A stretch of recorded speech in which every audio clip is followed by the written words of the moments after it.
அது இந்த துணியே இல்லாமல் இருக்கணும்ப்பா.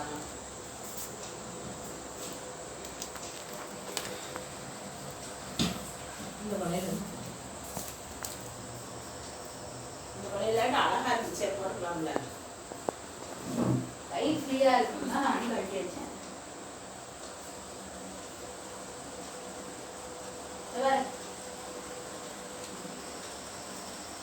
எப்படி